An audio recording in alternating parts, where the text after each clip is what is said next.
Is happiness the purpose of life? No, absolutely not. The purpose of life is to be competent and successful. If you try and base your life and your mentality purely around how happy you are, you'll end up hedonistic and destroyed.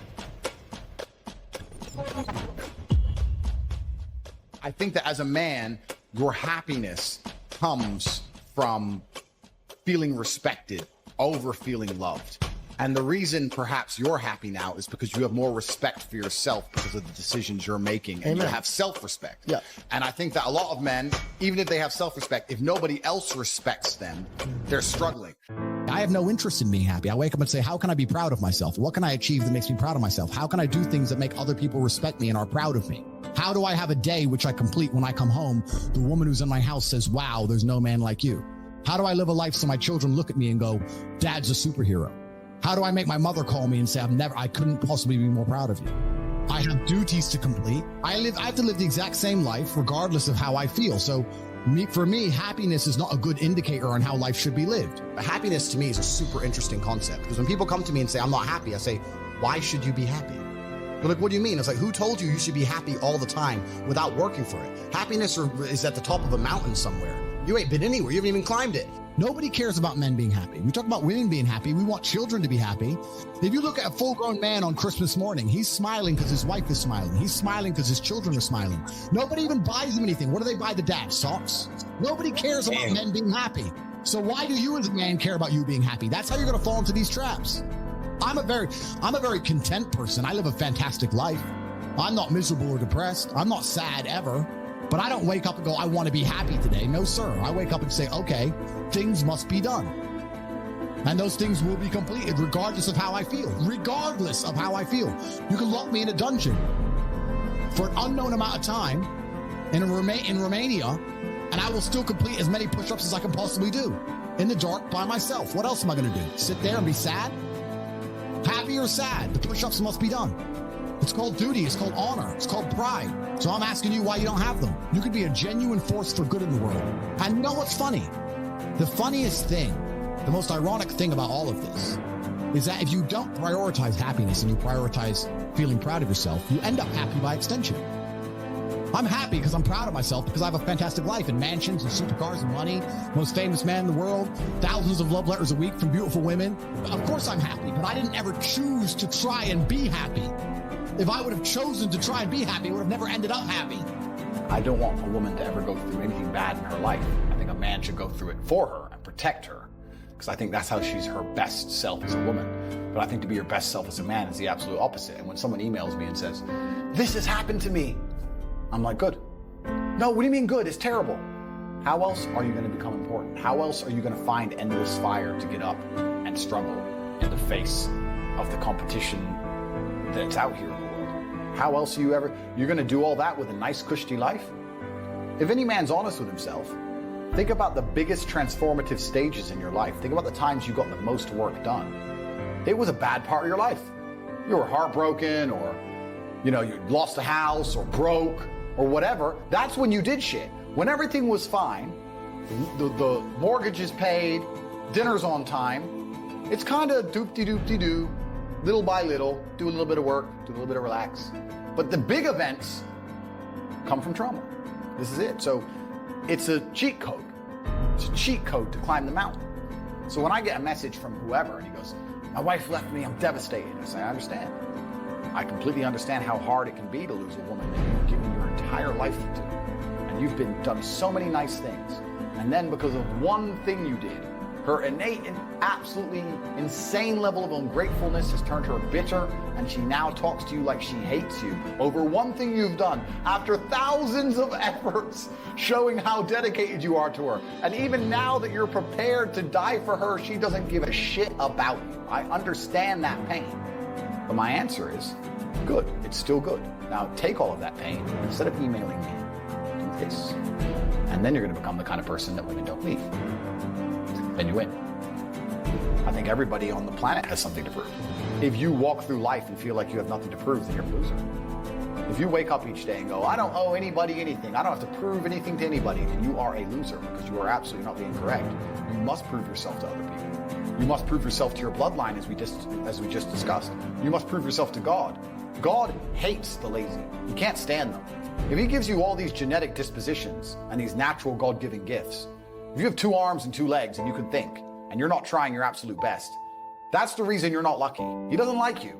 He likes the people which show him the beauty of his own creation. He likes to give somebody building blocks and them to build something amazing. It's the best thing about being a man. You get to build who you are, right? You can decide if you want to be a funny comedian or a musician or a kickboxing world champion or fight the Matrix. You can decide whatever you want to be. God loves to see that. Those people, for some reason, seem to be enormously lucky, right? The person who goes, I don't have to prove anything to God.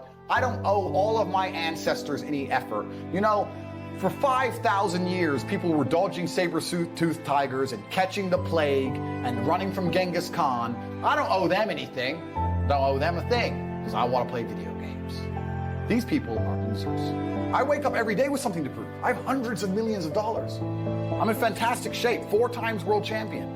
Fighting the Matrix out here by myself. More. I will have to be braver. I must try harder. All I do is prove myself. So when I hear people go, I don't have nothing to prove, then you're a loser. Peasants have never felt like they needed to prove anything. But kings felt like they needed to go and conquer land. Isn't that it's coincidental that the king, who already had it all, felt like he needed to go to some far-flung land and conquer it and take it and prove he's the king. But the peasants, I don't have to prove nothing to nobody. You're a loser then. You're a dummy. I absolutely and utterly, completely have everything to prove to everybody all of the time. That's who I am. I will prove anything to anybody. If I sit and say X, I will prove it. Happiness is the #1 thing that must be earned. And I'll tell you that my happiness is based on very real world achievements. I couldn't be happy if I was broke. I couldn't be happy if I was obese. I couldn't be happy if I was lonely. I couldn't be happy if I wasn't respected. I couldn't be happy if I couldn't whoop a dude's ass. I couldn't be happy in those scenarios, so I made sure none of them scenarios came true. I have earned my happiness via hard work. It's the top of a mountain which I have climbed. I deserve it. I deserve to go to sleep with a smile on my face. Just that's what I deserve. And every single guy who hasn't got it probably doesn't deserve it. The universe is very giving and very fair. People seem to think that the world is unfair, and those are all the same people who tell themselves they're unlucky. I actually believe the opposite. I believe the universe is a very giving place. I believe God is a very giving being, and that thing, the world, all in all, generally balances out and is pretty fair. If you're the kind of person who deserves a good life and works their ass off and genuinely wants it and tries very hard, guess what you get 99% of the time? A good life. And if you're the kind of person who doesn't really deserve it, slaps 3 days a week, a little bit lazy, snakes his friends, talks behind people's back, blah, blah, blah, guess what? Your life ain't all that good. The universe is pretty fair and pretty balanced. I've yet to meet somebody who gets up every day, does what they're supposed to do, works hard, goes to the gym, then goes to work, does their best, makes their money, looks after it, is sensible, doesn't blow it, etc., who then fails. I've never met anybody who fails when they do all the right things. The universe is a very fair and giving place, all in all. There are very few exceptions to that. So when I see somebody who doesn't have the success they want, especially when I see, let's say, a group of people who don't have the success they want, there's no way you're all exceptions to that rule. You may want something, but you certainly don't deserve it, and that's why you don't have it. You shouldn't wake up and say, how happy am I today? How does that affect how I act? That's not how I operate. I wake up and say, what must be done? What will allow me to be proud of myself? What will allow me to achieve? And those things will be done regardless of how I feel. And that's how the most successful people on earth all operate. The most successful people on earth don't only do things because they feel happy about doing it. If you never make a mark on the world, then you effectively never existed. And when you're gone, nobody will care. And that's very important because you have a duty to your ancestors and you have a duty to God. So you must make a choice. And this is genuine choice to you people at home. Do you want to live in obscurity forever and be invisible and not matter and have an easier life? I would argue that it's not easier because in your heart and in your soul, you're going to feel guilty knowing you could have been something you're not. Or do you want to try your absolute best and struggle and suffer every day of your life, paying the rent for all of the amazing things around you? We pay endless rent. We pay rent for our bodies. We pay rent for our relationships. We pay rent to keep our kids. We pay rent to keep our business. We pay rent to keep our freedom. Every single day is work to pay the rent. It's absolutely never ending, and you have to make that choice. So if you have a pen and paper in front of you, you need to decide. Do you want to be invisible with a lower rent bill, or do you want to be important and work hard and suffer to make sure that the rent is paid? It's a choice you must make, and it's binary, and you must be extremely dedicated towards the decision you finally make. I refuse to accept that there are people out there who cannot become happy, contented individuals. I refuse to accept we live in a world where God has created people who, no matter how hard they work and how good their life becomes, can't be happy. I don't accept that. I accept that the universe is a very giving place and that God loves all of us. And if you try your best and you work hard, you can become a better person. The beauty of life as a man is to be great. So you have to sit here and ask yourself, do you want to be a happy loser that's insignificant? Nobody knows you exist. Women don't respect you. Men don't respect you. Nobody cares if you live or die, but you get to smile all the time. Or do you want to be one of the most important people on the planet with a little bit of stress? Alternatively, you can go out there in the world, try and implement your mark on the world, work hard, try to get rich, more money, more problems. You can try and start a business, the stress of that. You can lose your girlfriend because all you're doing is working. This is a new level of stress, a new level of trauma, but at least you'll be a somebody at the end of it. As a man, there is no easy life. Your life is not about being easy. Your life is not about being happy. Your life is always going to be difficult. All of the pain you feel, all of the sadness you feel, you're supposed to feel as a man, and you have two effective binary choices. You either go through the suffering and go through the trauma and go through the hardship it takes to be a man of value, or you suffer eternity as a nobody. There's two ways to suffer. You either suffer as becoming a somebody, or you suffer as a perpetual and forever nobody.